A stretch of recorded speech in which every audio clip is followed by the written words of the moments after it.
మేడిగడ్డ కుప్పకూలడం వెనక అసలు నిజాలేంటి? కుప్పకూలిన పిల్లర్ని కట్టింది మంత్రి కోమటిరెడ్డికి చెందిన కంపెనీనే అన్నారు కేసీఆర్. అయితే తాను కాంట్రాక్టర్ని కాదన్న కోమటిరెడ్డి సదరు కంపెనీతో మాజీ మంత్రి హరీష్ రావుకి లింక్ ఉంది అన్నారు. ఎవరు నిజం, ఏది నిజం? ఆ ముచ్చటేమో కానీ మాటల యుద్ధం మంటలు రేపుతోంది. మాచారెడ్డి మండలంలో 25 సెంటీమీటర్ల వర్షం కురిసి పెద్ద వరద మానేరు వాగులు వచ్చేసి ఆ మిడ్ మీద కట్టగొట్టుకొని పీకినారు. అది కట్టినోడు ఎవడండి? ఇలా అడ్డం పొడుగు మాట్లాడే కోమటిరెడ్డి వెంకటరెడ్డి.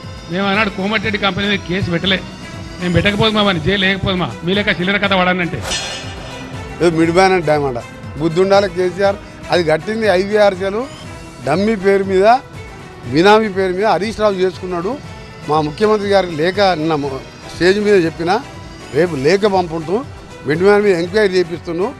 ఆ మిడ్ మ్యానర్ కట్టింది ఎవరు, ఆ అకౌంట్ కేసీఆర్ అకౌంట్లోకి వచ్చినాయా లేదా డబ్బులు, ఆ ఎంక్వైరీ రిపోర్ట్ తర్వాత అప్పుడు కేసీఆర్ మాట్లాడి నాకు తప్పకుండా క్షమాపణ చెప్తాడు. ఎందుకంటే ఆయనకు తెలియకుండా ఒక బినామీ కంపెనీ మీద ముత్యాల నాయుడు అనే బినామీ పేరు మీద హరీష్ రావు చేసుకున్న వర్క్ అది.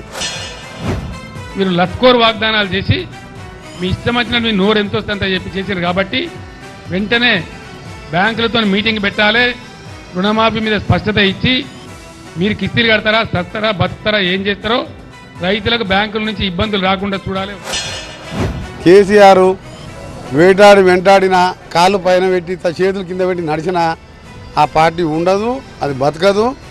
ఆయన పొలం బాట బదులు తిహార్ జైలుకి పోయి ఆ బిడ్డను వారానికి ఒకసారి పరామర్శించి ధైర్యం చెప్తే మంచిది. ఆ బేలా రాదు 2-3 ఏళ్ళ దాకా.